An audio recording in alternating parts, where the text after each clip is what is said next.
আসসালামু আলাইকুম। সবাই কেমন আছেন? আশা করি ভালো আছেন।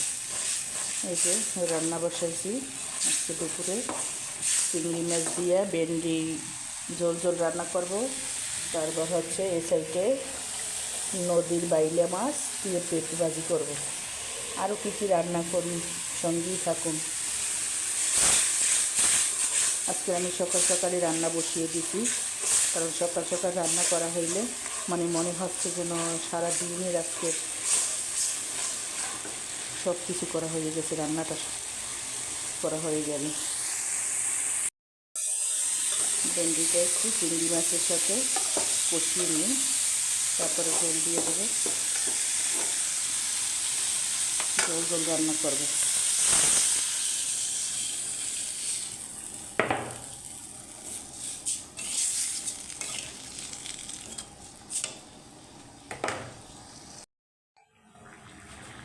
এই যে ঢেঁড়সটা দেখুন, কালারটা সুন্দর আসছে। তরকারির চিংড়ি মাছ দিয়ে ঝোল ঝোল রান্না খাবো। তারপরে মাছ দিয়ে পেঁপে তরকারিটা প্রায় হয়ে আসছে, তবে একটু ঝাল ঝাল বেশি হয় মনে হচ্ছে, একটু ঝাল বেশি হচ্ছে।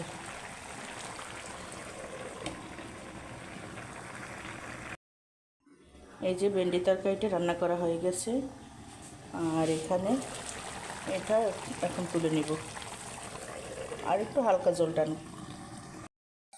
কিন্তু এখানে পেঁয়াজ রসুনটা ভেজে নিচ্ছি, এতে শুকনো মরিচ টেলে নিলাম।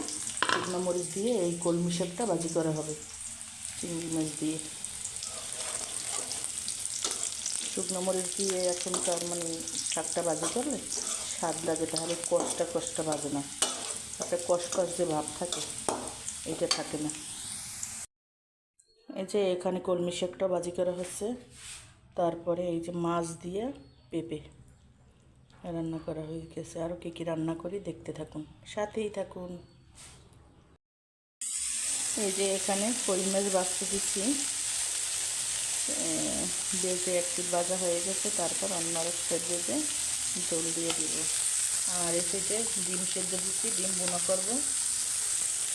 তারপরে আরও হচ্ছে কী কী রান্না করি, সাথেই থাকুন।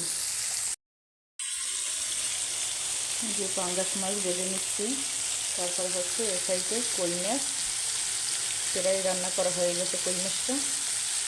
আর এখানে পাঙ্গাস মাছ ভেজে নিচ্ছি।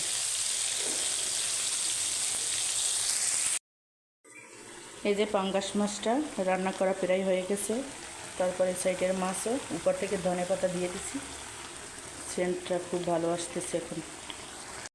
যে আমার ডিম বোনা করা হয়ে গেছে। আজকের অনেক কিছু রান্না করলাম। আজকের মতো এখানেই, ভালো থাকবেন সবাই। আল্লাহ।